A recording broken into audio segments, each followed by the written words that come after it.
everybody. Hello, everyone. Thank you. Where do you want me to sit? Right here? So really quickly before we get started, I want to take some time to acknowledge we have the Dean of the Mike Curb College. Everybody say hi, Dan. Hi, Dan. Hi, Dan. That's Dr. Hoskins. And then we have Dr. Harris in the back. Say hi, Dr. Harris. Hi, Dr. Harris. Without them, it makes it extremely difficult to do my job. They definitely help in getting things pushed through and getting things done, along with several others that are here on staff and that are faculty. So we definitely want to acknowledge them and appreciate them for all the help that they do in getting us to where we need to be so that we can make things happen for you all. Because it's all about you all. One of the things that's important is fighting for you all, getting what you all needed, all right?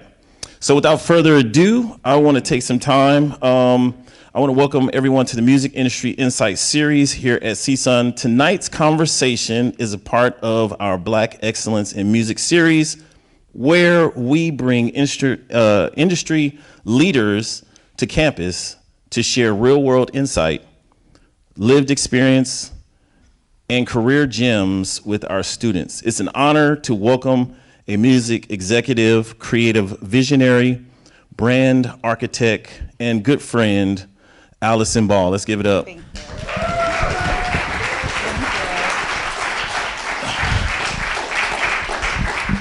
So you know how we do this. We just have fun. Yes. Hello, everyone. So great to see so many beautiful students who love music. It's important. It's the backbone of our life. So, yeah. Awesome. So we want to take some time to start off with just how did you get started in the music industry? Tell us a little bit about your experience. And yeah, let's start there. One, you have to be crazy. No, I'm joking. After Right. I'm joking. I graduated from UC Berkeley.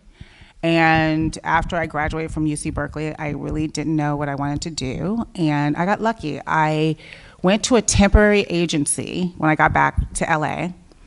And they put me with a very successful music manager. I went to an entertainment company kind of placement place, and they put me with a guy named Shep Gordon. And Shep Gordon had a Live Films and a Live Enterprise. He managed Alice Cooper, Teddy Pendergrass, Kenny Loggins, Luther Vandross, all these big people. And I went in as assistant controller of the company, so I handled all the payroll. So I did Alice Cooper's tour, I did Luther Vandross' tour, I got yelled at a lot, I worked at the numbers, and Shep took a liking to me. And so I stayed with him for like 2 years. And then after that, I really wanted to get creative. And I was in the payroll department, basically. But it was powerful because I was also doing film and learning how to schedule film money and all that stuff. It was backbone. And so I went and became an assistant at CBS Records. So I kind of took a step back, less money.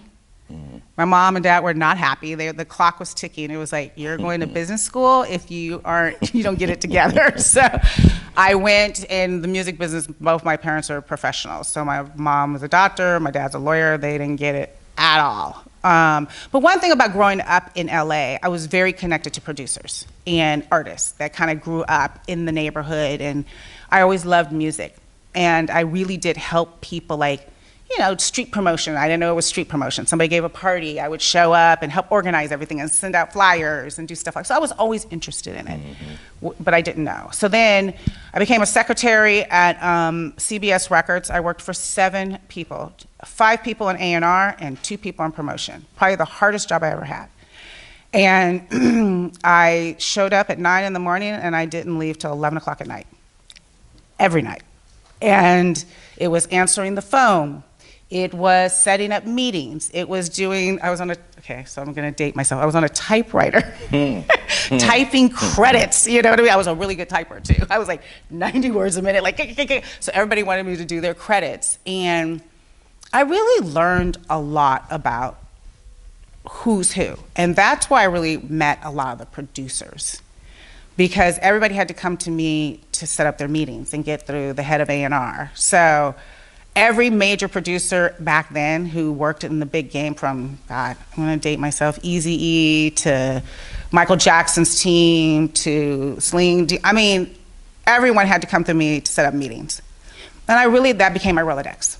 And I really believe in this business, your Rolodex makes or breaks you. And we don't have Rolodexes anymore, but your contacts. You know what I mean? The Rolodex days are over, but it makes or breaks. Who can you get on the phone? Who do you have a relationship with? Yeah. So I did that I gave myself 1 year. Well, my mom gave me 1 year. And she was like, if you don't have a better job, you're going back to business school. And about exactly a year, I got a phone call by a guy named Ron Fair. And Ron Fair is a big music producer. He produced Christina Aguilera. He produced the Black Eyed Peas. Really amazing piano player, kind of nerdy, Jewish guy. But he loved black music. He was really into R&B music, producing it, wanting to be around it, like everything. And he was kind of a nerdy Jewish guy, so he wanted a gatekeeper. So he hired me through a mutual friend. He gave me my first A&R job at EMI. And it was the best job I ever had, because during the day, we worked in the office, and at 6 o'clock we would go to dinner. He would take me to all these fancy restaurants because he was like big time. And we go to the restaurant, and then from 7 on, I had to learn the studio. Wow. I was in the studio with him every single night. Wow. Producing records. Like, I literally can run an SSL board. I mean, back in the day, you don't even use those anymore. Now it's computers. Yes, we do. You know what I'm saying? So he was like, if you're gonna work for me, and I didn't play an instrument, so let's back up. I don't play an instrument, but I have an ear. And he really developed my ear. Also, my mother, who was a therapist, she was a amazing piano player.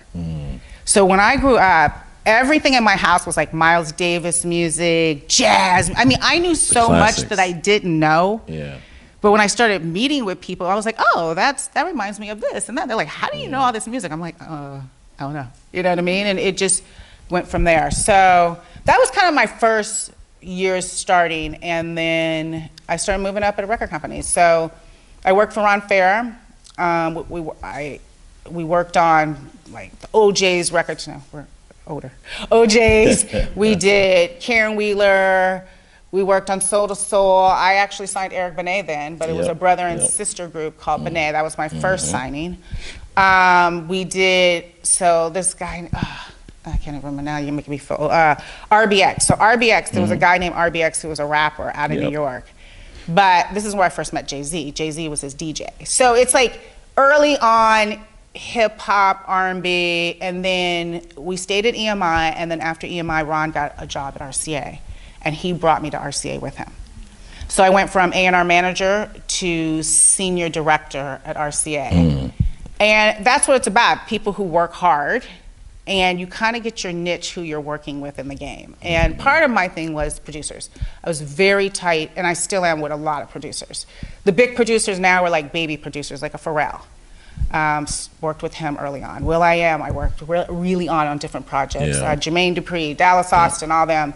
So they had like production deals, and everything kind of reported to me. When we got to RCA, I was kind of mad because I wanted to sign my own artist, and I got stuck with overseeing all the production companies. So there was a lot of production companies, and they needed somebody who could deal with all the crazy production companies. And I just never got a chance to really do my own thing because I had to report. But one of the groups that came through was Wu-Tang. And Wu-Tang was signed to Loud Records, a guy named Steve Rifkin, and he had to bring it into my office, and these guys jumped up on my desk, and I was like, whoa. You know what I mean? Like, and they started rapping, and the whole, like, we knew they were gonna be huge. And it was like, okay, yeah. He's like, we're signing them, right? I'm like, yeah, we're signing them. And it was funny because we have this story laugh now with each other. Their record was so poorly mixed. I'm coming from a big producer like Ron Fair, who's like a perfectionist. Like, he's just, every mix has to be right, every dB. And their songs were not mixed. And I was like, you have to mix the record. They're like, we're not mixing the record. And that record came out and blew up, and they didn't mix it. And so me and Method Man still talk about that kind of stuff. But so, and then I left there. So I stayed at RCA for a few years. And then I got an opportunity to go to Warner Brothers. And it was not with Ron Fair or anybody else. I became Vice President of A&R at Warner Brothers. And that, I had 150 artists report to me. Wait, so let's break this down. A&R. Right? Yes. So you are the connection between the artist and the label. Yes. Talk a little bit about that experience of identifying the right artist Yeah. and wooing the right artist and Yeah. changing their mind to come to that label. Yeah. Talk a little bit about that. Well, I know you guys all know what A&R means, artist repertoire, but really artist relations. But it's really artist repertoire. And if you either sign the artist or you inherit an artist, you are the point person for them to get all their budgets, all their creativity, helping them pick songs, helping them decide which songs are going on the record. And it's not an easy job. It's the job that everybody wants, but it's not an easy job because you live and die with the success of your artist. So would you say most A&Rs get fired regularly? Yes, that's normal. I've never been fired. Not you. No, I know, I've never been fired, but most of them, yeah. Yeah. I mean, I kind of wish I got fired because then I would have got my whole contract Severance or something. pay, No, yeah, they torture me because yeah. I work too hard. Yeah. You know, they're like, no, we're not letting you go because you work too hard. No. Yeah. So most A&R people get fired. But I got to tell you, there's some that are just great. Like some people are just great with artists. All artists are very sensitive about their music. Like, listen, I worked with Prince, so I did Prince, Shaka Khan, Frankie Beverly. These are all before your time. Eric Benet. Then I signed Eric Benet to a solo project. I'm missing a whole bunch of people, but so we had like 150 artists at Warner Brothers, and they all came through me. And basically, I would do once a week where I either talked to the artists or met with their managers and really plotted out what was our game plan. When are you turning the records? Everything was a schedule then. It's different now, but back then, and still, you know, seeing the ebb and flow of the music business, we had to schedule everything out. So getting them to be on time was the hardest thing, and on time would hit. Like, you had to be the one to go and say, I played it for promotion, they don't like it. So deadlines were very important. Deadlines are important because that's how we build. Absolutely. So each quarter, you know, my job, and the reason why I said I never got fired, and I'm not saying I'm the best A&R, even though I'm pretty good, but I think part of the reason that a lot of people get fired is they don't adhere to deadlines. And so when That's you're why. dealing with a CFO and a CEO of a company, and you're 6 months late, you have messed up the money flow into the record company. And I was the opposite. I made my deadlines. Well, even in that, when you talk about mess up the flow, let's talk about just the flow really quickly. After you've blown the deadline on getting the artist, you know, the project finished, you still have marketing deadlines, you still have touring deadlines, and then you have the distribution deadlines that are all missed. Exactly. It's funny, I'm going through that right now. So being CEO of JBR, I just had to turn in our release schedule for 2026 to Virgin, that's our distribution company, because they have to make plans on how we're going out just to the DSPs and how many artists are coming out and getting attention. So it's always about that scheduling. And I think that is probably the trickiest part of being at a record company is scheduling. Yeah. It's very difficult. Yeah. But if you know, and that's when it gets back to knowing an artist, knowing their management, and knowing what they can and can't do. Because some artists just are hard to get in the studio. Yeah. Some artists, like a Prince, are perfectionists. Yeah. And D'Angelo, yes, and they're perfectionists Yeah. and getting for them to trust you. And the whole thing is, you are their relationship. They have to trust you. Yep. And you know, the business is tough. It's a tough business, especially for artists. You know, part of the reason I do this is because I feel bad for artists. Because artists, this is a hard gig to be super talented, but also know the business. And now it's changed. Now Yes. you got to do Yes. all the social media. Yes. You got to be cute. Like before, when we were you put a record out of radio, as long as you had a hit, you went on a tour, you good. You know what I mean? As long as you had some money behind you. Now, the setup, all the social media outlets, TikTok, Snapchat, you know, half of my job now is talking about content. Yep. No, 75% of my job is content. The music's the easy part. Yep. You know what I mean? Now it's about content. How do you break an artist through content? And we're struggling too at it because it changes daily. So, you know. So with the evolution of the music industry now, you know, you talked about how Wu-Tang didn't even mix the record. That is something that's happening now all the time. Like records aren't necessarily being mixed as well. as much time being spent as they were back in the days with all the SSLs and all that stuff like that. Different process now. But again, now we're in a space where the industry is changing. You're talking about social media and things like that. So talk a little bit how now you're having to strategize 75% of your marketing time as opposed to 75% of, let me make sure this person gets in the right room with this artist to write for this album. Well, it's crazy because for me, the evolution of it has been tough. I'm not going to sit here and say, and I didn't walk back in this like, oh, I want to get back in the record business. So I took time off to have a family, by the way. I'm one of the few lucky ones that said, I need a moment. I would have some kids. I have 2 kids. And then my old artist, Eric Benet, who, you know, I did all his biggest hits with him at Warner Brothers, he started a record company.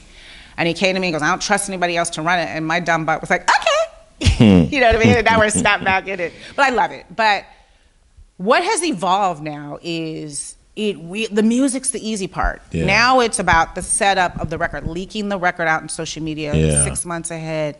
So you have to hear the record and go, okay, that's going to be our single.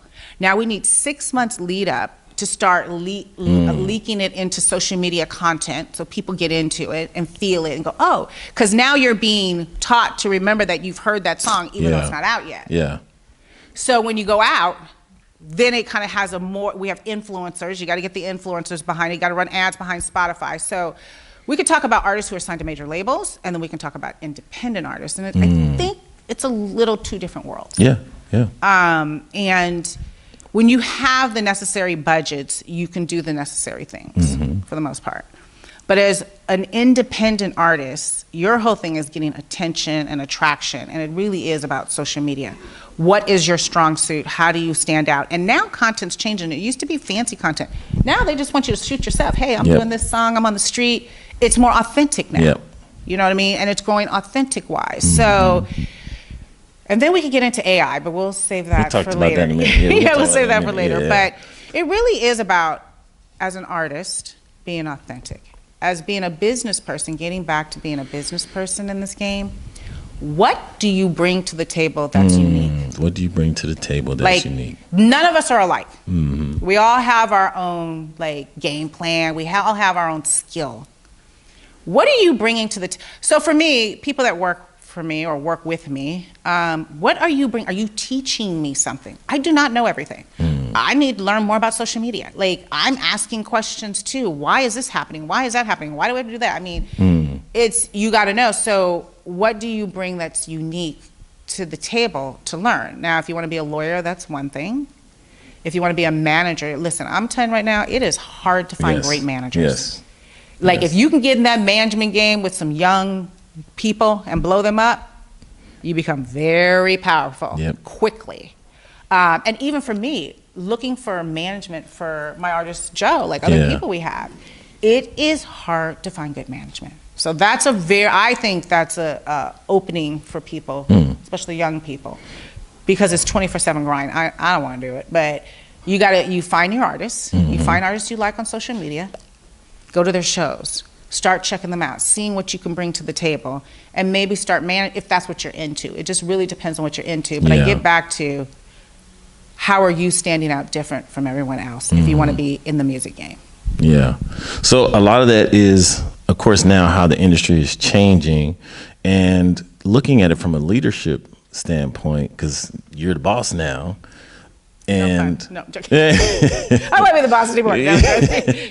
Listen, with that great responsibility, it's a lot. You're still in charge of directing and bringing in what is fresh and new, and what some of our younger audience is interested in. So as a leader, how do you pick some of those people that you have coming in that you're hiring? How do you identify them as the right candidates that are teaching you something?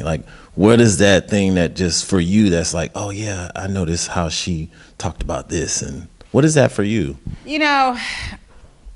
It's funny because I always say you got to outwork me, but I don't think anybody outworks me. So I'm even my kids, the kids who work for me, I don't think they outwork me. But my thing is hunger and knowing something, doing the research. I love when people who are part of my team have done the research.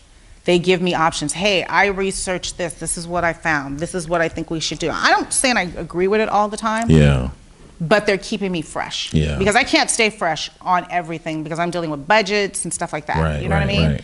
I honestly would love just to get back to making just records and having somebody else. I have a new general manager now, and I'm really trying to move the money part over there because I'm reading spreadsheets, which that's not my thing, but I have to do it to run a company. Right. But it's really about bringing something to the table. What do you bring to the table? What connections do you have? Can you get me into a room that I can't get into? Do you know about the new young producers I've never heard of? Right.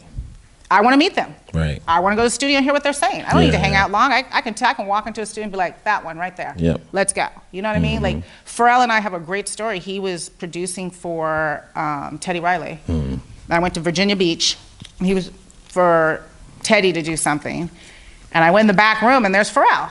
Like, he wasn't Pharrell then. He was like a kid making beats. Right. And I was like, who are you? And he's like, oh, let me do a remix for you. And I went, okay. And I gave him money. I just said, okay, I'll do a remix on See a what you record. got. He did this remix. I put it out. I forgot all about it. 2 years later, I run into him. I call him up to work on a project. And he goes, come to the studio. We were in New York. And I come to the studio. He goes, you don't remember me, huh? And I'm like, oh, my God, I hope I didn't pass on this guy. Because at this point, he had put out Jay-Z's record. And he had like 2 or 3 hits out. And still, he was just coming out. And I walked in. He goes, you gave me my first independent money on a remix. What do you need me to do? And I was like, thank you. Like, you know what I mean? Because he was quirky and he was always in your face. I mean, you knew Pharrell was going to blow up the moment you met him. I met him, he was in my face. I'm the next guy. Absolutely. Blah, blah, blah, blah. So it's really about, if you can bring those people to me, who's happening next? What's going on next? And honestly, I don't want to do A&R anymore. Like, I'm no spring chicken. I want somebody else who says, this is the new wave of music. You know what I mean? And the one thing that we are, and we're a small label right now, we're trying to grow next year, like sign some more artists. This year, sign some more artists. But the one thing that is important, Eric and I both have to say, we get it. That doesn't mean we understand it all, but we get it that the person's talented, looks the right way, has that work ethic is most important to me. Like, I don't want to work harder on your career than an artist. Exactly. So let me ask you this: with that, how do you handle in that position? How do you handle some of those conflicts? Like, you're in a position where you're noticing that maybe your artist isn't producing the way they need to, or you have an employee that's not producing the way they. How do you encourage them or redirect them to get them? Because obviously they got into this because they love it. So how do you redirect some of that? Each one is completely different. I will say, I'll give you some real life examples with us at JBR. So we had a new artist that we loved, and she had a top 20 record, and she was gorgeous, and she was just partying too much and turned into a bad seed, and we had to let her go. And we spent a lot of money, and it was a really difficult decision, but she was poisoning the whole company. I have another artist who's a singer-songwriter, and he's good, but I put him in the room with great. And his game elevated. He's got a #1 record in R&B, you know what I mean? So each person's completely different. When it comes to people that work with me, I just try to be honest. I try to be honest as possible. And because I'm a super hyper busy person, people think I'm missing stuff, but I'm not. I'm paying attention. At the same time, I'm moving really fast. But most people stay with me a long time. I have relationships, 30 years relationships. I mean, Max, who does our social media, he's probably been with me, I don't know, 5-6 years, you know what I mean? Like, how long has it been, Max? 5 years. 5 years. Woo, yeah. Let's go. He's been with me 5 years. It's just really depends. Everybody's different, you know what I mean? But like I said, this business is a tough business. And it's one of those, it's also fun. Like, I don't want to seem like it's all bad, because when you go and you see an artist starts, like, nobody knows who they are, and you walk into a concert and people know who they are, you just get this rush. You're like, oh, okay, that's cool. Like, woo. It is an addiction. There's something about the music business. There's an addiction. I'm talking about artists and people that work in it. Once you get in it, and you get in it for real, you don't want to do anything else. And that's not always good. So let me ask you this. How do you stay grounded? I mean, with everything going on and some of these tough decisions, and then now being able to move things to different people. You're hiring the right people, so you're moving them into positions and handing off responsibilities. How are you staying grounded in that space? Well, for me, I'm a big hiker. I'm a hiker. So I hike at least 2-3 times a week, and I work out. But staying grounded is, what are your goals? What do you want? I think it's what you want. For me, coming back in the business, I really wanted our label to be a label that artists love to be at. Yeah. And make money. And the pressure is always to make money. My job is to make money. Yeah. And I'm under pressure 24/7 with it. Right. Like, oh, you gotta make more money. That's not big enough. You have a #1 record. Nobody cares. How much money did you bring in? You know what I mean? So I think it really is having your own personal goals. And for me, I have done this a long time. I love it. I really, at this point in my career, want to sit at the top and bring young people under me that I have fun with. Yeah. And they run the company. Yeah, And I help yeah. steer them run the company. I don't want to do this forever. You know what I mean? I have a podcast that I'm jumping into too. But and what's the name of the podcast? well, that's funny. I'm renaming it right now. So I'm renaming the podcast. So it was called, can I say it?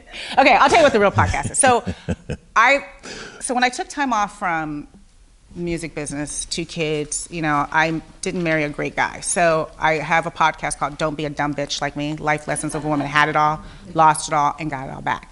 Because I had to get my career back, I had to reinvent myself. Nobody would hire me. I was too old.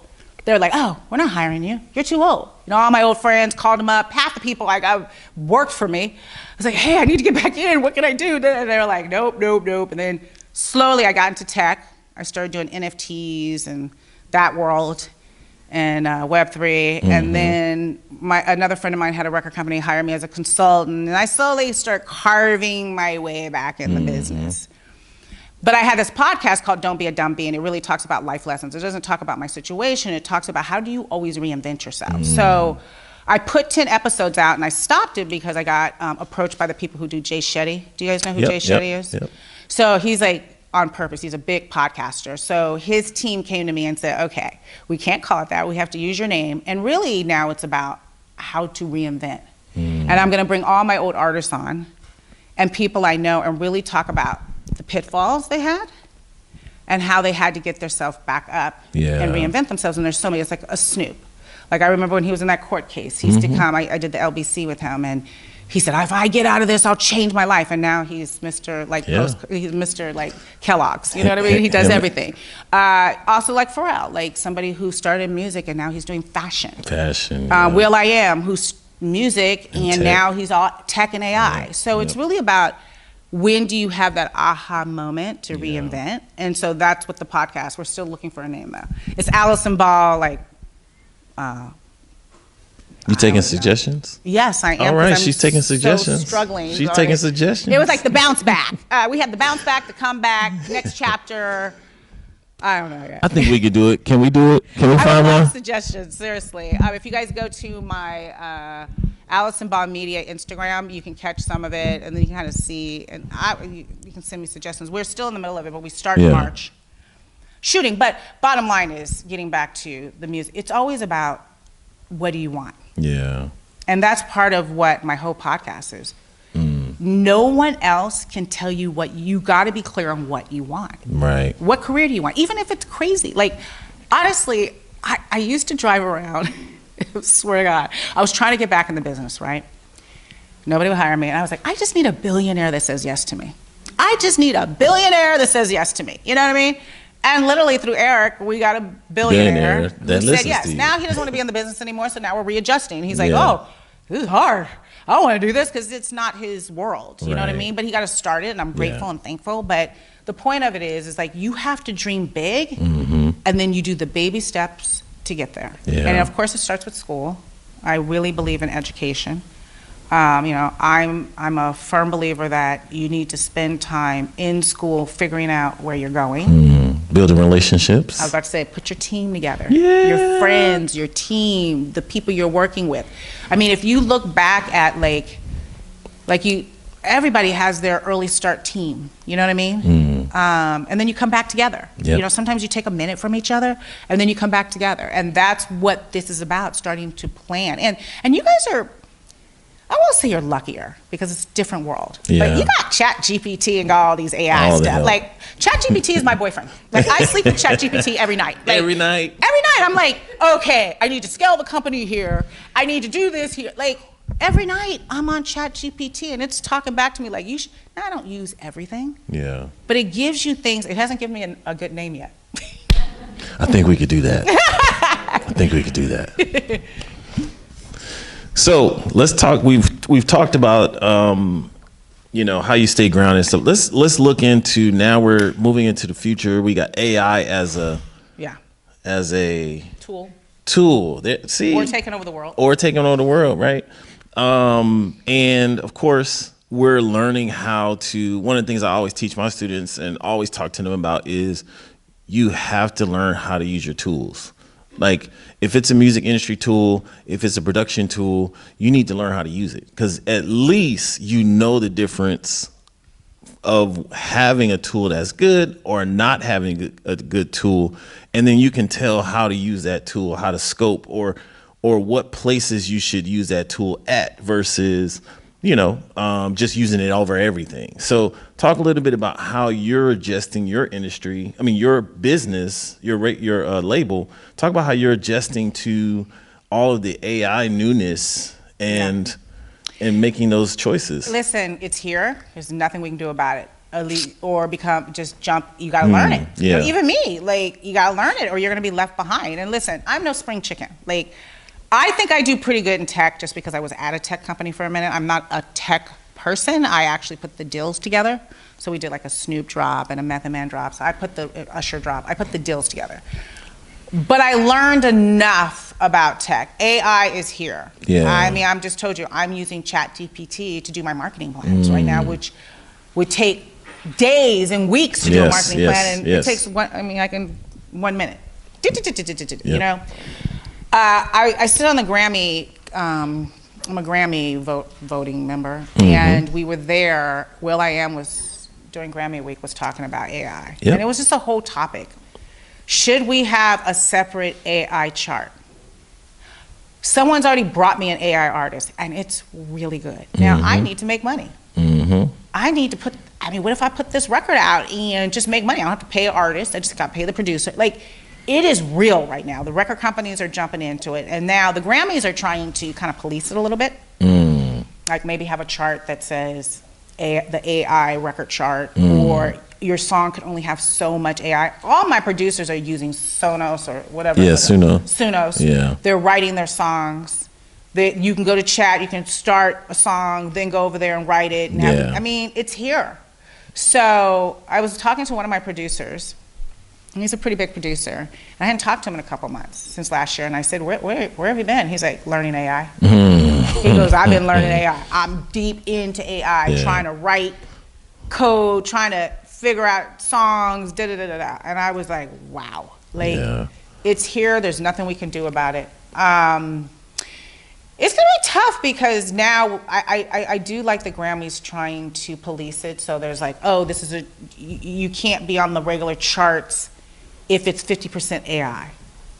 But how do you know that? So now they're even coming up with apps or technology that can tell if it was AI made. Created, yeah. I got somebody who came an app with I got an app like that. There's so much going on. Are you guys teaching AI classes here? Not yet. We're working on it, right? We gotta get some AI classes. Right, Professor Come on, Hoskins. let's go. Yeah. No, AI is so important. We're here. It's here. Even for me, I do chat, and then I take my chat and I go over to this app, and I use my young people that work with me, and I'm like, how do I do? Help me! But it's here. Yeah. And it's not going anywhere. It reminds me a lot of when streaming came. And all the major labels were like, and they're not in power. Yep. The streaming companies are in power. I mean, we're here. We have to figure it out. We have to, I want my kids to learn AI because that's where the new jobs are. Yeah. The new job. If you can write code, if you can fix backroom stuff like that, and AI, you're gonna have a job. Yeah. Which I was going to ask, what do you think of some of the jobs that are coming up now with AI emergence? But let's talk about some of the jobs that are becoming obsolete because of AI. Well, definitely marketing. Definitely, that you need somebody to write your marketing plan. I used to pay people crazy to write marketing plans, stuff like that. What jobs I think are now coming back in vogue are A&R people. So a lot of the record companies they had all these people just going on social media looking for a hot new artist, oh, who has the most following? We've now come to the conclusion that just because you have a big following doesn't mean that you're going to transcend and become a big artist. So now they're going back to the old-fashioned artist developers and going, hey, we need somebody who understands how to develop artists. Yes. And it's not easy. Each artist is different. We're all different. So it's somebody who knows how to handle that. And so that's becoming back popular, really popular, which is great. Yeah. I'll tell you another great job, and I wish I had done it in hindsight, because one of my really good mentors. Y'all listening? A&R and publishing. A&R and publishing is a lot easier than A&R at a record company. A&R and publishing, you're just finding who just put out the hot record and go give them the publishing deal. And then you become their best friend. And you help them get on other projects. And you keep your job longer. It's not as stressful. And you can just wait for crazy people to put records out and go, oh, that's a hit, that's top 10, I'm gonna go offer them a deal. And then now you're getting the people who are actually writing the songs, and that's where the big money is, the people who write and produce the songs. So I think that is a solid job, getting on to a publishing company, and they're always looking for young, new people. Because part of your job is to find the new writer and producers and going to the clubs and who's hot, who's happening, who did that song? This little act that's blowing up, on the east side, who's that? Et cetera, et cetera. And you can access those people a lot easier now because of social media. So I would say this, how should students now prepare for the constant change that is happening in the music industry? Well, AI, but more importantly, understanding what you want to do. Like, if you want to be a lawyer in the game, go work for the top lawyer. Go intern. You intern or become somebody's assistant, that you got to crawl before you walk. Because if you can get that person, like get back to not the Rolodex, what do we call it now? Your contact list. Relationships. Your relationships. If you can get that person on the phone, like a big time attorney, they're always looking for somebody to come work with them. So if you're a lawyer, if you want to mix, if you want to be a mixer, go over to Enterprise, go to Larrabee and ask to be an intern. Do you have an assistant job? You got to start small. Get to know Manny Marquardt, who owns it. Be a hustler. So I don't know if you guys know Larrabee Studios. Larrabee Studios is like the biggest mixing studio on Lancashire in LA. Huge. We used to all mix there, Madonna, everybody.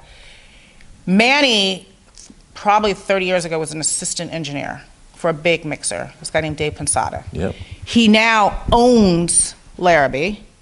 He owns it. He owns the restaurant Verse LA. You want to go? Okay, I'm gonna give you an in. It's a little expensive, but if you want to hook up with people that are in the business, Verse LA on Lancashire is all music business people. All of them, big Verse ballers. LA. So it's a restaurant. You can go have drinks there. But he owns that. I mean, this guy who knew? Seriously, I had no idea. And now he's like King Kong. He mixes Adele. He mixes Kendrick.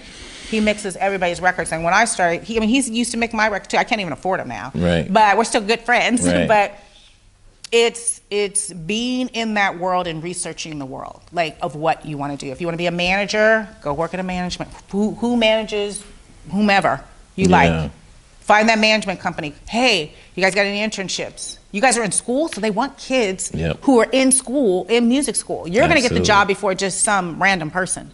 You know what I mean? They're like, oh, you're putting time in at school and you want to do this? Yeah, I want to bring you in. So stuff like that, I think, is very valuable. Yeah. Did I answer that question? Yes. Okay, good. So check this out. We're going to do a lightning round, right? Okay. So I'm going to give you the first answer that pops in your head is the answer you have to give us. You ready? I'm going to ask you some questions. All right. Get some water for this. Huh? All right. You ready?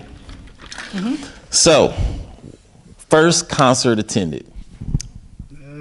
That's too long. NWA. NWA. At Flippers there was a roller skating rink in LA that broke every artist. I was going to say Prince, but he was there too. But it was NWA, the first one. But that's way back. I can't even tell you. If I told you how long ago that was, you guys would be like, dang. But Usher tried to bring it back. Usher with the skate. It was a skating rink. And I was a street promotion girl. I didn't know I was a street promotion girl, but I was a street promotion girl. So There was a DJ on K-Day. Yep. K-Day's still around. Yes. But there was a DJ on K-Day, a guy named Eddie Love. 93.5. Yeah. Yeah. And I was being fast. I was like 14. I don't even know, like, hanging out.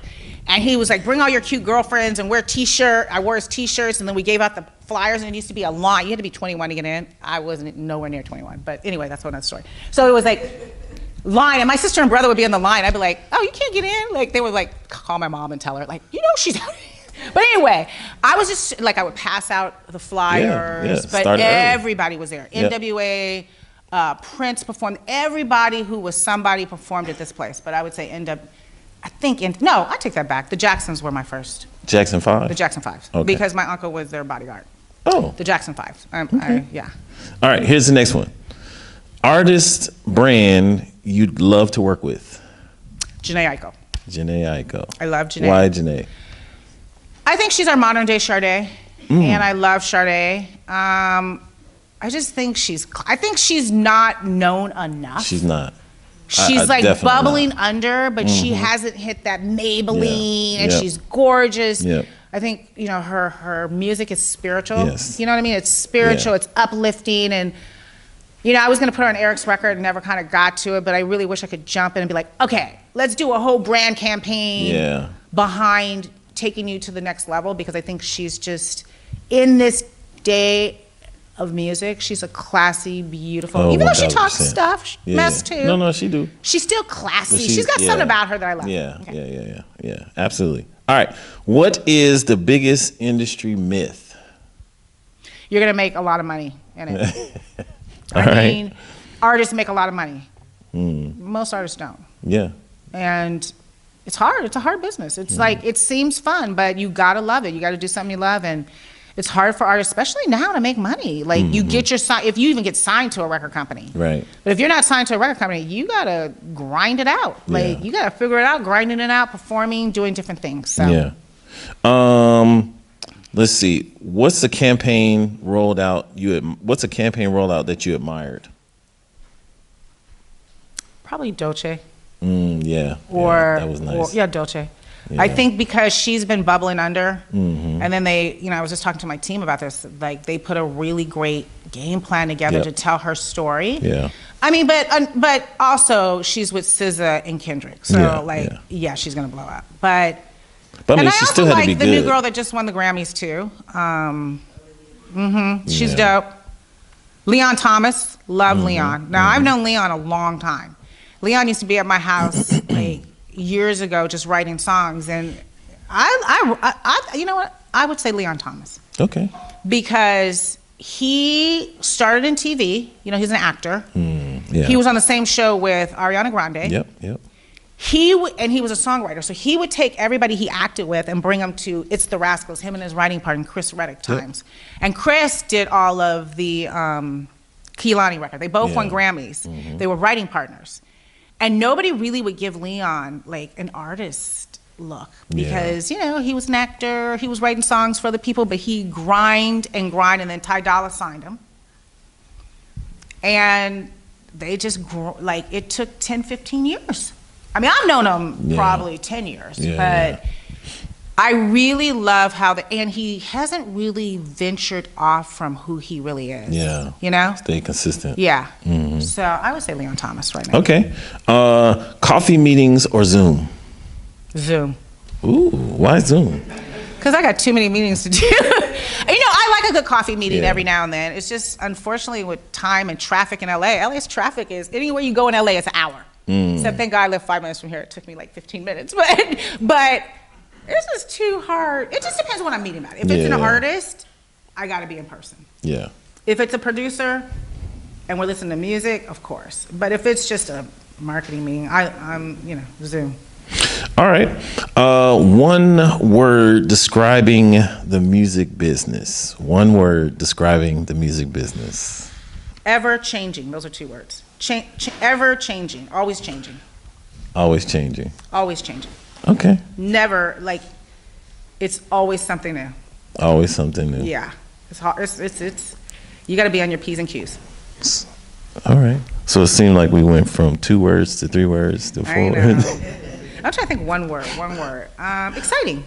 Exciting. Okay. It's exciting. Yeah. All right. So it seemed like we went from 2 words to 3 words to 4 words. I'm trying to think one word. 1 word. Exciting. 2 words. 2 words. Okay. Yeah. That's good. That's good. All right. Now I want to open this up for the students to have an opportunity to ask some questions. I know you all have had an opportunity to enjoy this, so want to open it up, and let's get you a mic. Who wants to go first? All right, Peyton.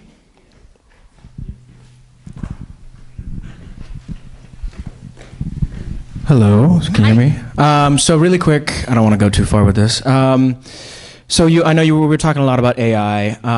Would you say that the skill ceiling that people are looking for when it comes to producing or marketing has drastically gone down? And like, would you like say for somebody, if I'm trying to go into marketing or producing, should I prioritize hitting a higher skill ceiling in producing and marketing, or should I prioritize hitting a higher skill ceiling in using AI? Well, a very good question. I'm old school. It got to be a hit first, or I'm not getting behind it. I'm just old school. It has to move people. You know, fortunately, it needs to move people. But you do need to know AI technique. You need, and I mean social media technique, not using AI in your music, because you can have a hit record, and if you can't get anybody to hear it, you know what I mean? But I would always say, hit records cure all problems. That is my number one bottom line to everything I do. Hit records cure problems. So when you're at a company or you're struggling as an artist, as a producer, if you have a hit, it gets you to your next elevation. Cool. Thank you. Thank you. Yeah, just come on down. Grab a mic. You don't want to come down? Come on down. Come on. That's let's make a deal. Come on down. Come on down. Great question. That's all right. And please tell us your name. Please tell us. I know your name, but please tell Miss. My name is Ryan. Hi, Ryan. How are you? I'm good, thank you. Of course. What are like the non-musical qualities like you look for in an artist that maybe you'd sign versus someone you wouldn't? Obviously, you have to like the music, but kind of what sets someone apart? Like if they had the exact same music, you know, what's putting someone over the other? Well, I'm old school, a good person. Somebody who works hard and somebody who's a good person. I'm not into, I don't mind if you're cocky, but I gotta feel good that I'm doing this, that that we're gonna have a relationship, even if it's not forever, that you're gonna respect me and you're gonna respect the team and that you can work harder than me. Yeah. Like artists have to work harder than their record companies nowadays, period. The days of the diva and all that, gone. So really, I gotta like the person, personally. I mean, I'm gonna put a whole bunch of money behind you and I'm gonna spend a lot of time with you. I gotta like you. Thank you. Thank you, good question.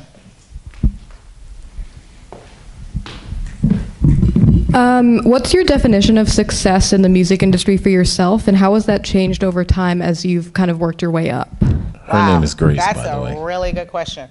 I want people, for me, success is that I want people who work with me to be very happy they worked with me. Like, I want them to know, like, even if we didn't have a hit together, they love working with me, because sometimes it doesn't happen right away. Like I talk about Pharrell. Me and Pharrell worked on a project that never came out, but we're still cool with each other because I didn't dog. He came and bought the songs back for me and put them on Britney. And I didn't hold him up when I was at Warner Brothers. So we have a great relationship. You know what I mean? I didn't turn into that mean, A&R person. And success for me now has really changed. So when I was younger, I wanted to be CEO of Warner Brothers or I was on that. I was VP before I was 30 trip. Now, I want our company to be super successful, and I want to bring young people up under me that really rise to the occasion. So I can sit back and go, they're great. Oh my God, I found, just like artists, with people so that's kind of where I'm at now. Now it's about giving back. And that's why I'm doing the podcast and all that. I really want to give back and use the knowledge that I have and the mistakes I made to help other people. Okay, great, thank you. Thank you. What's your name? You didn't say your name. Oh. I'm Grace. Hi, Grace. Thank you. Good question. Name your certification. How's it going? My name is Brian. I'm an MIS. My question for you is, in our age of social media and saturation of so many people trying to make music and be producers and whatnot, I'm sure in your journey of like discovering new people and finding new ways to figure out what's the best way to find someone new and how to, I guess, like understand what kind of artist they are. In your experience, what part of like branding for artists is something that you look for, and what's something that I guess is like a key factor for you and is something that tells you that they're ready or that they're someone who understands themselves or has a good understanding of how to, you know, relate to their audience? Yeah, good question. Well, everybody's different. So, you know, for me, I love when artists make my life easy. They come in with their look, they know what they're talking about, they're singing back, the whole package is together. It doesn't always work that way. And I sign both. Sometimes I sign someone because I just think they're super talented and I have a vision for them. Like something comes to me and I'm like, oh, I know what producer to put them with. I know who can take them to the next level. You know, I'm a real artist developer. But I think everybody's different. I have an artist right now who she's got the whole package together, and now we're just trying to pump out enough content so people get on her. So each artist is completely different. And I sign both. I really do. And I'm not saying it's always good because people get mad at me. I sign people that don't even have big social media, and everybody's like, what are you doing? And you know, I'm like, I don't know, I like them. Like I give them a shot because sometimes the most talented artists are not good at social. It's just, that's hard, it's hard. And they're not spending time on their phone. Like, I'll give you a good example. We have an artist right now, and we have this social media expert helping us with our artists, and they're like, everybody pick up their phone. How much time do you spend on TikTok? And she didn't spend enough time on TikTok. He goes, there, it tells you right there. The TikTok algorithm knows if you're liking other people, if you're following other people, and it will reward you more time you're on it. You know what I mean? I'm like, oh, I just look at TikTok, post something, keep it moving. You know what I mean? I'm not big on TikTok either, but I mean, I'm on TikTok, but I'm not like, I haven't been pushing it, but it even taught me something. That's why I keep these people around me that if you're not spending time on the app, then the app won't reward you. Yep. So those are the things that, you know, you learn as you go. But getting back to, I sign artists who have no following, and I sign artists, I would love to sign artists who has a big following too, but I kind of fall somewhere in the middle. It's really, you got to touch me like I see your vision. Some people only sign people who have following, to be honest with you. I haven't gotten there yet. Thank you.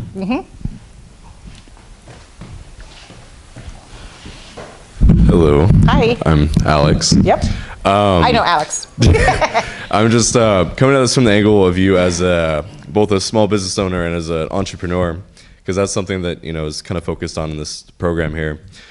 With the sort of like fragmented music business that's, you know, of today, where the major labels don't have all the power anymore, how viable do you think it is, instead of, you know, going to Warner Records and, you know, begging for a job, you know, outside of the door and, you know, having them ignore you? Like, how viable do you think it is for students to just go and start their own thing, you know, now? Like, and, you know, if that's possible, like, what do you think the areas that students, you know, could be looking to start businesses? And, you know, I know you mentioned like building your team early.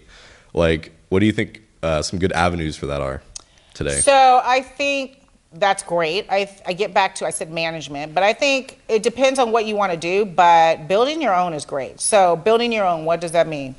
That means that if you want to work with artists, you go find new artists. You go find new artists you love, like that you don't mind working for free, because you are going to work for them for free in the beginning. That's just how it is.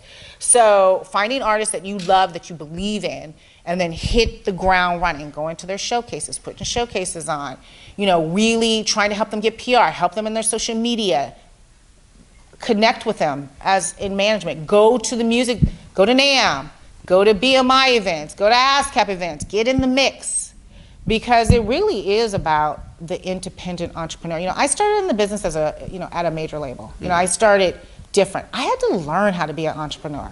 That was harder. You know what I mean? I wish I had started as an entrepreneur and then got on a label, because really, I really believe the people who start as entrepreneurs first, then go into major labels or have deals, are more successful, because they know how to do everything.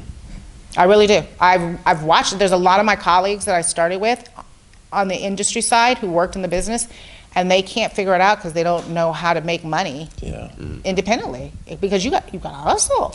It's a hustle, like for real. I'm still hustling. You know what I mean? So it's a hustle, and you know, when back in our day, you know, we made these big old salaries and, you know, had these big old contracts. It's not like that anymore. So as you come in as an entrepreneur, you kind of work everything. I'll give you another good example, especially in management. You know, management really understanding the social media game, because as a record company, we don't have time to look at every little thing. The manager needs to come in and tell us what to do. Like, I'm looking at you like, yo, this is your artist. What do we need to be doing? And finding good management is hard. I'm going to say that again. Finding good management is very difficult. So I would say becoming an entrepreneur is actually the best way to go first. Thank you. You're welcome. Hi, I'm Hudson. Hi. I guess speaking to your A&R experience, like when you are interested in an artist, what does that development look like, and that timeline of spotting the artist and getting to know them and their vision and then actually signing? Like, how does that relationship develop, and how do you know it's the right direction? Yeah, it's funny, everybody's different. Some take 10 years, some take a year. It just really depends on where the artist is at. If an artist comes very prepared, like they have their songs, they know who they are, it can go a lot quicker. But every artist is not like that. So it's not a one fit. But for us, you know, I signed somebody right away because she came with I usually sign people who come with producers who have already been in the game, because they make my job easy. I can listen to the song, I know they've had hits, I'm like, okay, we're gonna do this, this, this, and this, let's go. You know what I mean? That's kind of for the most part, but not always. And I have another artist I've been with for 10 years, and he's just now breaking through. Like, it's been 10 years, he's been on my hip 10 years. And I'm like 100 times, I was like, go find somebody else, I'm busy, I don't know, even when I wasn't doing the music, and now he's part of our label, and he's doing really well. Yeah. But Leon Thomas is another one. I've known him a really long time. It took him 10 years, maybe more, to be honest with you. So everybody just has their different, but I think it's sitting down now, for me, it's sitting down and making sure they have a great team. And that's where a lot, and I get back to the management thing, a lot of the difficulty is who they're surrounded by to help them, because the label can't do everything. Artists need to have their own team around them that help them shoot their content, post their content, go out with them, all that stuff. I mean, it takes work, and you can't do it by yourself. No artist does this by themselves. It's all about how strong their team is. So I would say, you know, I would love to sign somebody 1 year and they blew up. I haven't gotten there yet. I would love that, though. It's on the way. Yeah. Yeah, thank you. Yeah, thank you.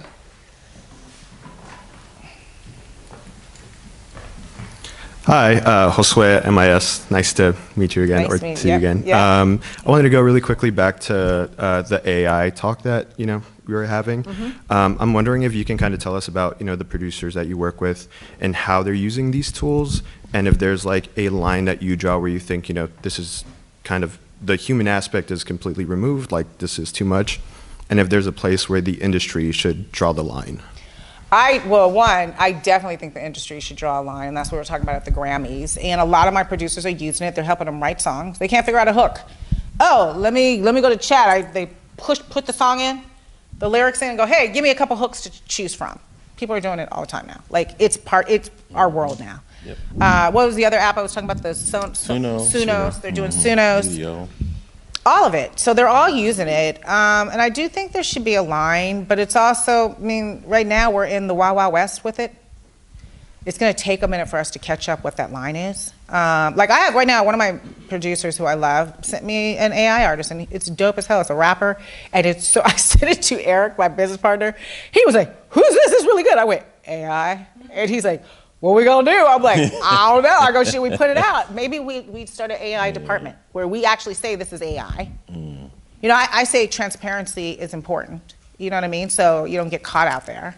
Me and Will was talking about this at the Grammys. He goes, you go see Danger Mouse. How you know that's Danger Mouse under there? Right. You don't know that's Danger Mouse. You know what I mean? There's gonna be you can be an artist and then have like AI puppets that are performing in different parts of the city, and it's all synced up under what's Twitch. You know what I mean? So, yeah, I don't know yet, but I am considering doing an AI artist just for fun and saying it's AI, and completely be honest and see what happens. You know what I mean? Just for fun of it, because it's here. You know, and I'm a traditional singer, songwriter. It's difficult, but Gotta make that money. it's here.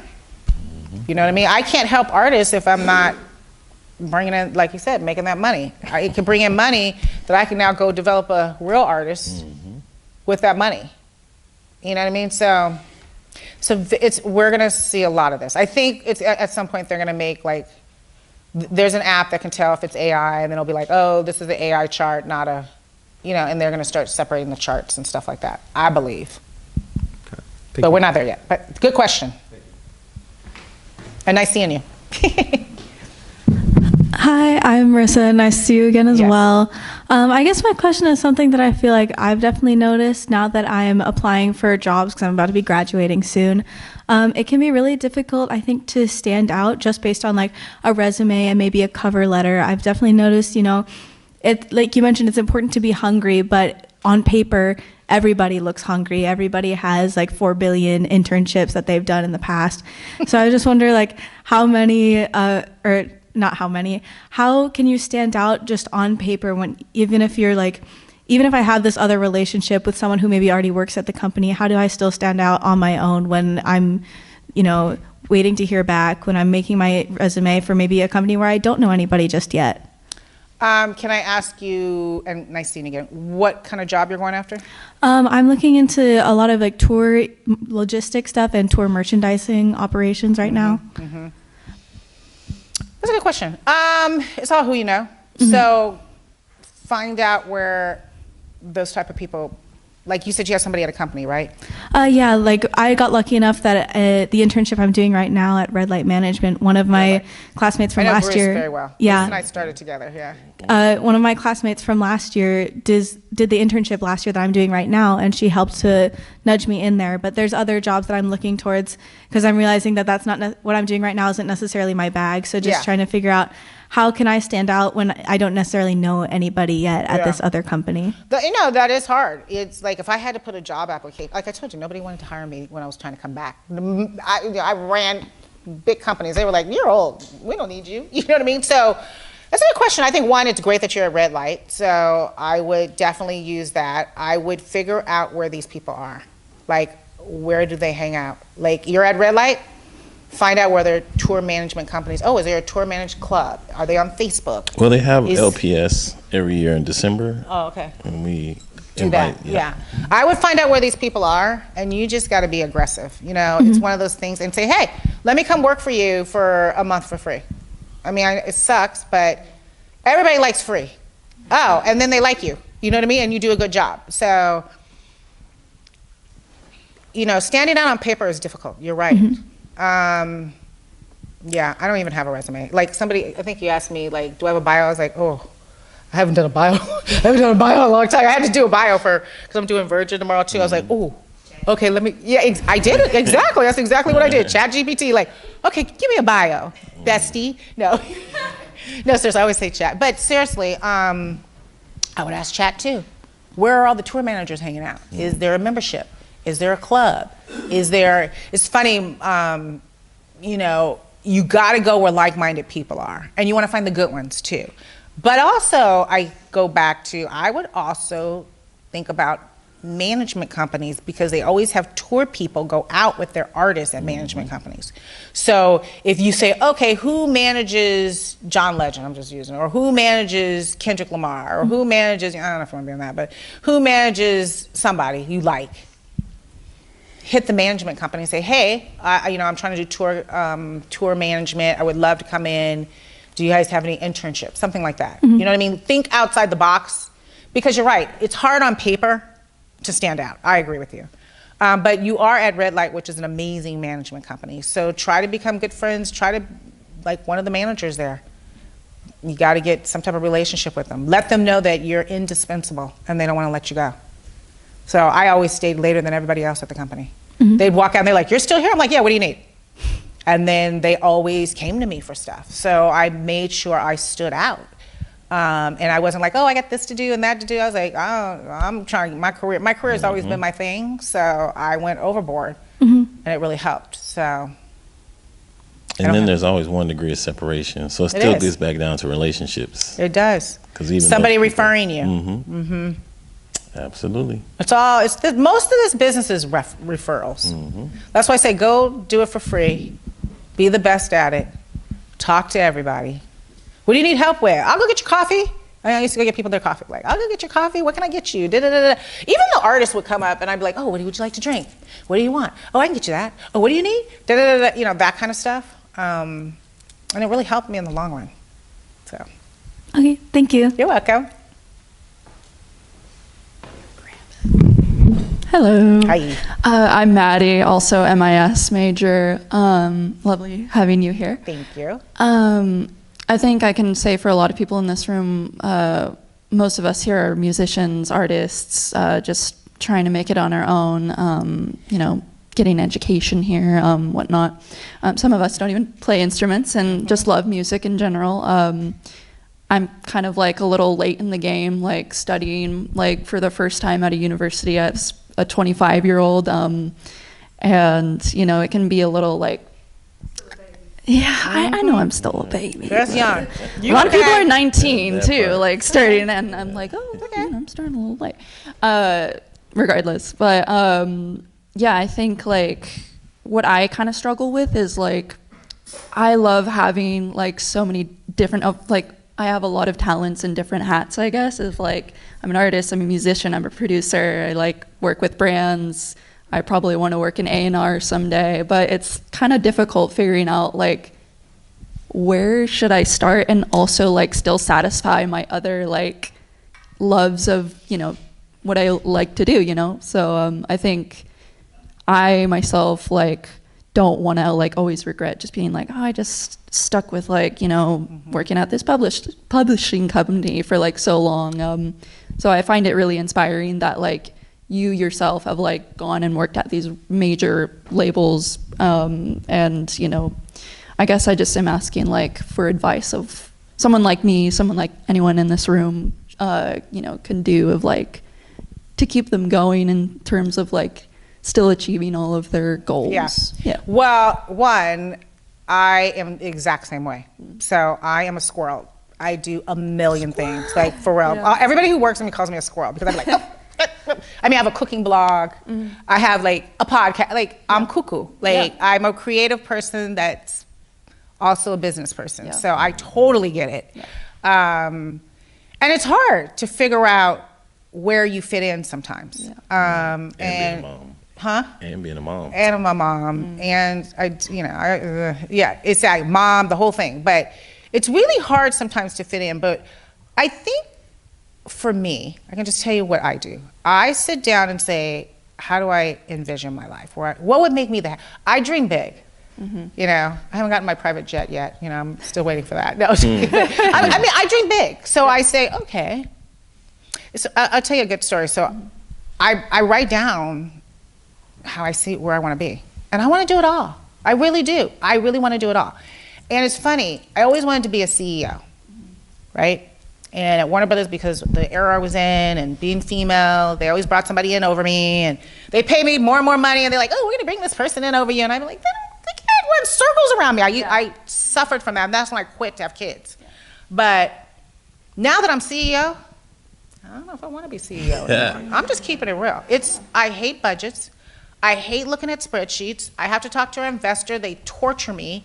And I'm not having fun. Like, I love being in the studio when an artist's going, okay, what are we doing? Okay, I think you should do this. This is the producer we should get. I can't do the fun stuff doing the CEO stuff. And I had to get here to learn that. And it's difficult right now. I'm having the same thing you're talking about at my age where I'm like, oh. Yeah. I don't know if I want to do this forever. You know, and I own the company too, part of the company, so I want to bring somebody in who can take that place for me and really run it at some point. The problem I have is finding somebody as passionate as I am, because you got to be passionate about artists and know the business. And know the business. But getting back to what you're saying, you personally need to sit down and say, what does my perfect, if I could have all of it work out exactly, you might just do a little bit at a time. Hey, I want to be an artist first. Because I'll tell you another thing. I have a friend who runs Pierce Music, and he's a producer. He's head of publishing, and he's still producing records for TV license and film deals. and putting stuff. So he's got his board in his office, so he's doing both.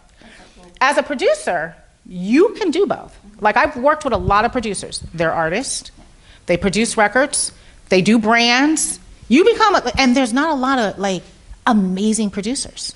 Like, finding your niche, and maybe it starts with you, and then you go find another artist here that you like, and you start producing their stuff. And then you start getting this little following, and then you start building what life you see, because it takes time. Like, it all takes time. Like, I took a lot of time off just for kids. And, you know, I ran another business, my ex-husband's business and stuff like that. But the thing that, and this is going back to my podcast, and this is why I'm very passionate about it, is you got to be clear at what you want. And at your age, it's hard. 25 is young. At 25, I was like, I think, you know, I was at a record company at that point, but I think I was at RCA at that point. I'm not sure, RCA, EMI RCA. And you're still finding yourself. What makes you happy? You know, like, so it's okay, give yourself that time, but try a couple different things. But as a producer and an artist, that's your game right there. Like, because then you can start doing other people and mixing with other people and showing up. And, you know, one thing I think is like going out to the events that are hot, that people you like. Oh, I'm gonna go to that event and check this person out. I'm gonna get to know. You're building your network. And I get back to Leon Thomas and Chris Reddick's It's the Rascals. Those kids used to be at my house with Eric's daughter. I mean, I didn't know they were gonna blow up. I mean, they were like all my kids playing me music. But they were working on Ariana Grande then. They were working on Zendaya when she had a record. They all were in that Disney crew. And they were bringing all the Disney kids in. I managed, they brought like 3 of them for me to manage. Like, they were like, I need management, and their parents don't trust anyone but you. Like, and I had all these Disney kids at my house, you know what I mean? Because their parents trust me, I'm a female, you know, the business. But the point of it is they had a little clique, you know, and that's what you have here. So I think you start there, and I think 25 is young, trust me. I mean, 25 is very young. And, you know, we all don't have the same path. And somebody 19, I heard you say, might not be as serious as you are. They take it for granted. I'm not saying they do, but you know, it's one of those things is, you know, knowing what you want and saying, okay, how do I map this all out so it works for you? I appreciate it. Thank you so much. You're welcome. I'm still doing it too, so don't worry. And I won't tell you my age. Hi, my name is Alyssa. Hi. I'm in MIS. You mentioned earlier that nowadays it's getting harder and harder for artists to make money. So my question is, where are you seeing most of the money come in for artists, independent and signed? Is it going to be merchandise, touring, shows? Tours, touring, merchandising, and if you write your own songs, but touring, for sure. If you can start performing at little clubs and stuff and get your 100 here, your 200 there, your 300 there, and start building, that's the best place. As you start growing, really the money comes in touring, but if you write something that starts connecting, sync, you can do sync too, but really as an independent, and you know, that's a good thing about sending music out to sync companies, because they're always looking. I don't know if you guys have a department for that, but really, like maybe you guys start a CSUN sync department where you bring all the music supervisors in and say, hey, how do we supply you to help artists? There we go. And I think that's a great idea when you said that, because I want to help artists. I want to help young people who are studying music. You know what I mean? The art of music is super important. Like, seriously, being able to play the piano, I wish I could play an instrument. Both my kids play instruments, but I wish I could play an instrument, you know what I mean? But I kind of skipped a generation. But, you know, but it's super important. So I would say touring. Touring's number one, merchandising and getting your little clique of people that come, and then start your own like paid subscription page. What are you gonna do on there? You can give out new songs, you can go in there and talk live, you can play the piano so people can, I don't know what you do, you know what I mean? Like, create your own little world where you get a membership and people start giving you $4.99 a month to start seeing what you're doing. Yeah. Something like that. Thank you. You're welcome. Hey there. Hi. My name is Xander. My question is, what advice would you give artists to find their brand and to have their brand be like kind of like to stand out, I guess, from like amongst the others? And how should you go about finding that balance of like being authentic but also having that brand, you know? Because I feel like me personally, I'm always worried that I don't want anything to come across as in like, oh, this is an act. You know what I mean? But I want to be as authentic as I possibly can be. But I also understand that you need to have like some sort of like kind of branding as well behind it. Okay, you're probably not gonna like what I'm gonna say, but Get 'em. who do you love the most? Who do you think you're like? First, study them. Okay. So if whoever your favorite artist or somebody who's doing what you wish you were doing that's successful at it, use them as the blueprint. Okay. And then go to ChatGPT and say, how did they get started? Okay. Wait, now we're using AI. How did they get started? Give me the breakdown of how John Mayer started. Now, that was a long time ago, but you're starting to get, he was touring, he was out performing, like, you know, I don't know who you're like, but I always say that we're not recreating the wheel. It's who do you resonate with, and somebody new who's resonating right now, and watch their socials. Right. What are they doing? How are they doing it? You know, that kind of thing, and study other people, and then make it your own. Because everybody's compared to somebody. Right, It's right. just how it is. You know what I mean? And I think that's the easiest, best, fastest way to do it. Okay. All right. Thank you so much. You're welcome. Hi, my name is Kieran. Hi. And my question is, what positions do you see in the music industry that you want to see more of? Or, because you were saying earlier that you need good artist managers, right? Where do you see a need for people in the music industry?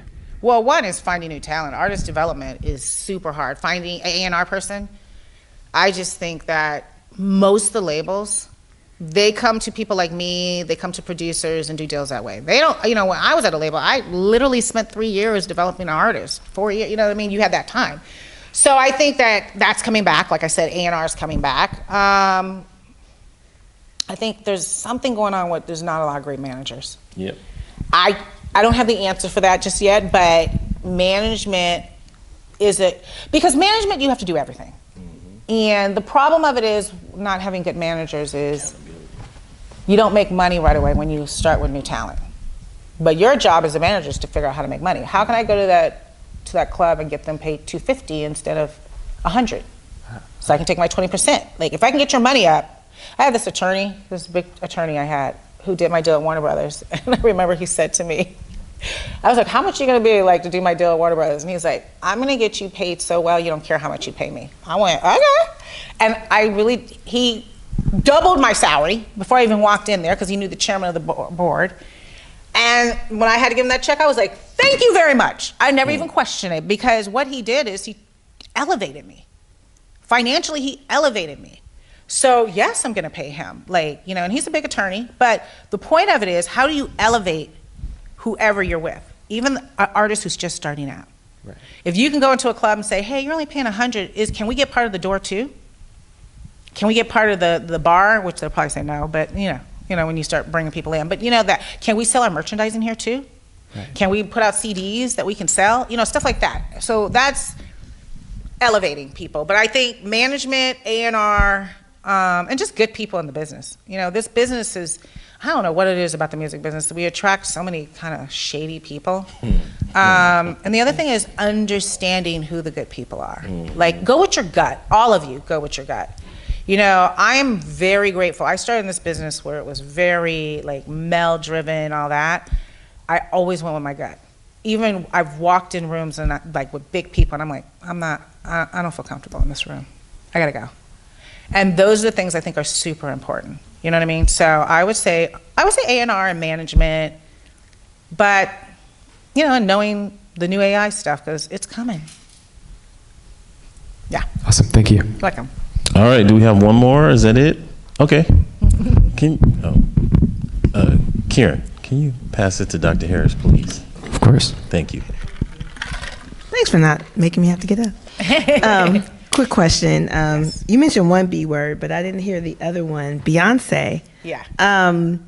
You talked about campaigns, but I have a question about trends. She's come up a lot in terms of like her initial like midnight drop that changed basically how the record industry drops albums, so on and so forth. And you talked a lot about how long you've been in the business, which is, I think, amazing.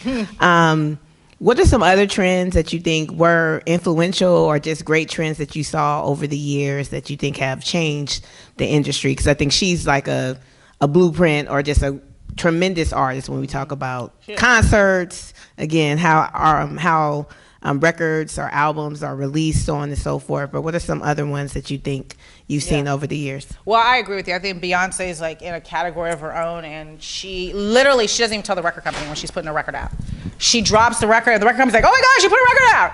And then they all follow because she's big enough to do that. Right now, what we're trying to get behind is putting a single out every month on an artist, because you keep the algorithm going. And the more you put out, the algorithm starts pushing you out to different playlists. And it's hard for some artists to do that. That means you gotta have 20, 30 songs in the chamber. You know what I mean? And they gotta be good. And then Spotify and all the algorithm and the Apples and the Pandora start recognizing that you're putting a lot of material out. It's more material now than when I was coming up in the game. It would be like one song to radio, then you go tour, then you wait. Oh, that's over. It's like how fast you can put music out. And it's even for legacy artists. We're struggling right now figuring out, how fast do you put out for legacy, especially if you go to radio, If you go to radio, you don't want to keep feeding the algorithm because then radio stations start jumping on it. So each project's completely different. But I would say, as an independent artist, putting a lot of content out, a lot of music out fast. Understanding also, if you have any type of budget, that a lot of these people run ads on Spotify, influencer ads and all that. Anybody who's at a record company, they're paying for all that. They're paying for promotion stuff, you know what I mean? Advertising and stuff. So I also think that, I get back to where the trends are. Who's performing where? I mean, if you're a brand new artist, you need to be in this niche, like what clubs are happening. If you're a trumpet player, where are all the trumpet players at? Like where are we performing at this week? And maybe starting your own events, stuff like that. I think that is kind of like and I think jazz is coming back too. Like it is. Jazz is coming back, like this young, cool, which I love, this young, cool jazz thing coming back. I think that's a new trend coming that, and I also think that kids are now back into the 90s. Like they're going back to the records that we made and their parents listened to, and they're like, oh, what was this? Who was this? So I really do, but when it comes to marketing, I liked what Doechii did. Doechii told a story of how she struggled in the studio. And it was almost like a mental health a little bit, like I struggled, I'm trying to figure out who I am. And she told, and her people started coming along, just like the Beyonce's, what are they called? The Beehive. Yeah. Just like Taylor Swift. You start getting people following you. And, it's easier for women to do that, but it's like kind of telling your story on social media. And I think social media used to be really polished. They don't want it polished now. They want you holding the phone, shooting yourself, hey, this is what I'm playing tonight, I'm performing here, I'm working on this song, I'm working on this. So the trends have now gone back to being really authentic, I think. But Beyonce's just on a whole nother page. Her and Taylor Swift, they're just in a different ballpark. And she did start that trend, which is dropping that album, which was crazy, and then people started doing that. And I remember the record company was really pissed because they were like, we didn't even know the record was coming, blah, blah, blah. But she's powerful enough. She has her own marketing team. Really, she just delivers a record to the record company. Her whole team does everything behind her, Rock Nation. But yeah, I like I said, right now it's about dropping one song at the DSP every month, which is serious. And then you got to change your sleeves every time you drop the song, and change all your artwork, and you got to be. It's a franchise. It's a business. That's why you got to have people that help you. Who's the people that do your artwork? Who's your team that helps you do all this stuff? You know what I mean?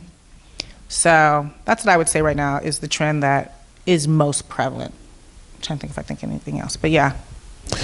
All right, so really quick, it wouldn't be fair if we didn't end this in speaking to our topic.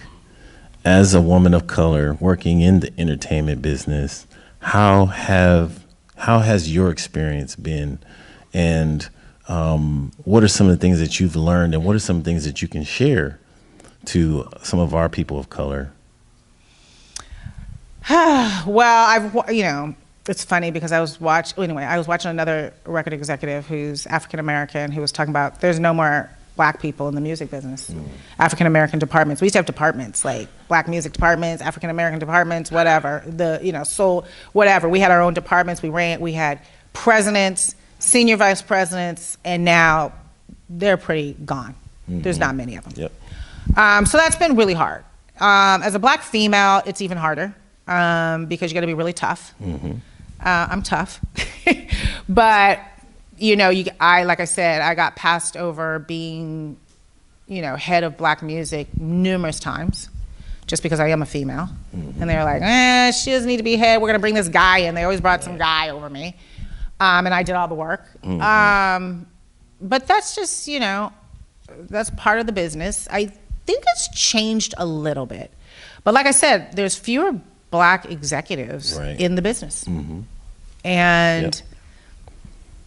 It's sad because our music is still the number one music. It is the number one music. So, but the people who have the money and the power and they, and it's funny because a lot of people think that that's part of why some of the music's watered down and not so soulful is because, we're always been into people who play everything and do everything, stuff like that. And now it's kind of like computerized and ratchet. But I do feel like it's changing a little bit. Yeah, it is. I do feel like it's swinging back a little bit. I do. But yeah, it's kind of sad right now. I could name 5 executives who should be sitting at a major label right now running a department, and they don't have jobs. Yeah. And they've signed some of the biggest artists in the world. But it's just it's a tough business. It's a tough business. And to start your own, the other thing is, even if you are somebody like me or, getting financing to start a label, if it wasn't for my artists who got the financing, it's still hard. You know what I mean? It's hard to find money people who are real. Yeah. So part of it is building from the bottom. You have a whole bunch of young acts that somebody wants, and somebody sees your hustle and they go, ooh, who are these artists? They're good, their social media is going. Then you become a power player. Right. That's why I say the entrepreneur way is pretty much the best way to go, because then you're writing your own ticket because people are coming after you. Ooh, you did that? I want that. You know what I mean? Yeah. But the business has drastically changed. I don't even know if there's too many black music divisions at all at any major label. It's rare. Now that I think about it. Yeah. I mean, they have artists that are there, but Yeah. and they have a few black executives there, but not as a department. No. Like we used to be. We had our own budgets, our own teams, and we had fun. And we kicked butt, and we made money, but they've dwindled that. So it's kind of sad, to be honest with you. So we got to make some changes. I just don't know where the business is going now. I'm being honest with you. With the whole AI thing, it's just, the business is evolving so fast, which the world is evolving fast. Yep. So I get back to being an entrepreneur, but you do need jobs to eat. Yep. So I say, go get your hustle on, working somewhere while you're being an entrepreneur, and do both. All right, let's give it up. Thank you, guys.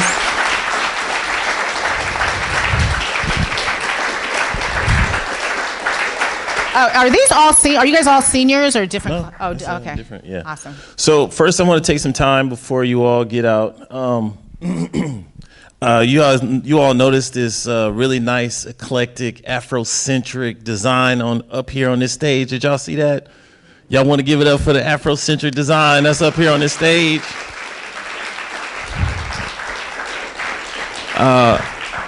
I want to give a special shout out to a good friend of mine. Again, this is all about relationships. I cannot stress this to you enough. I tell you all the time, relationships are the key. The reason why Ms. Ball is sitting here is relationships. The reason why this set is up here is relationships. I want to introduce to you all a good friend of mine, Tron 7 Seas. And his company is called Lost Found Decor, and it's on Instagram, Lost Found Decor. You want to come down and say hi to the people? Let's give it up for Tron.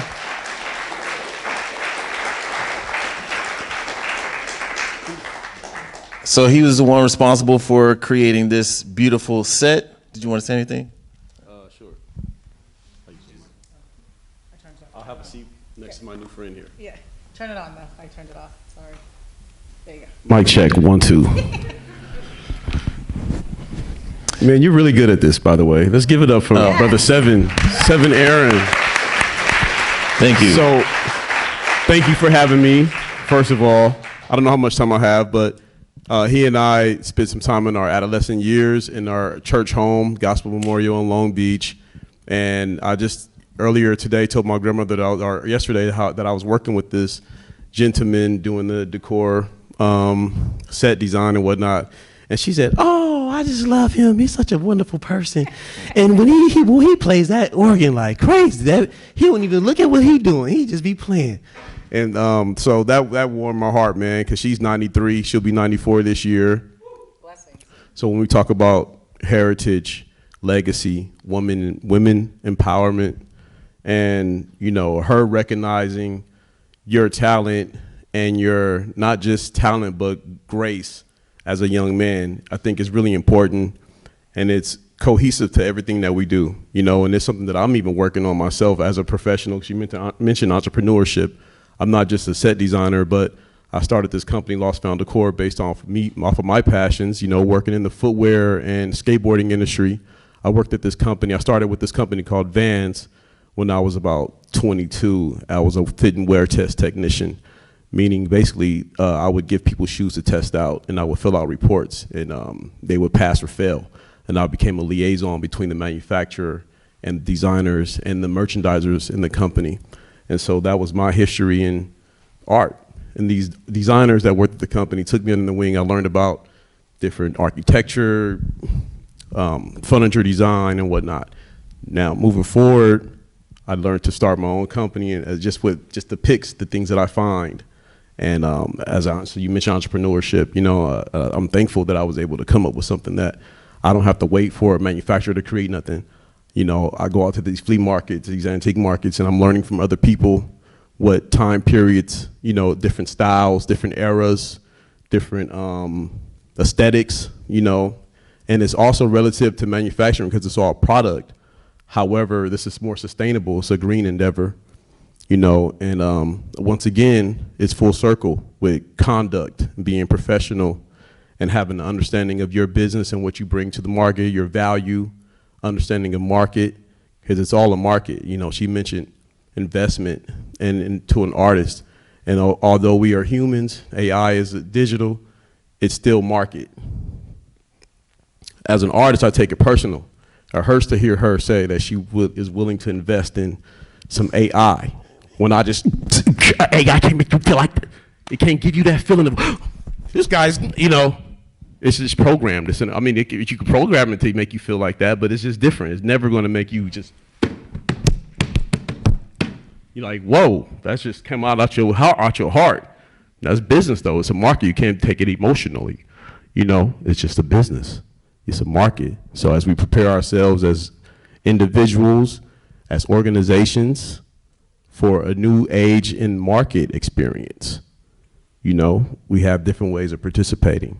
And so I appreciate you taking your time and sharing your experiences in the past and what's going on in the present and looking forward into the future. It's very important. I thank you for bringing us all together in this symposium, allowing me to share my arts and entrepreneurship and network, meeting someone that could potentially change my life. You've always been an angel, brother. Thank you. And he shares my name, Seven. He shares my artist name, Seven. So all right. I love you, fam. Thank you. All right, thank you all for coming. Appreciate y'all, and I will see some of y'all tomorrow. I'll see the rest of y'all on Friday. Oh, and we have a little something for you.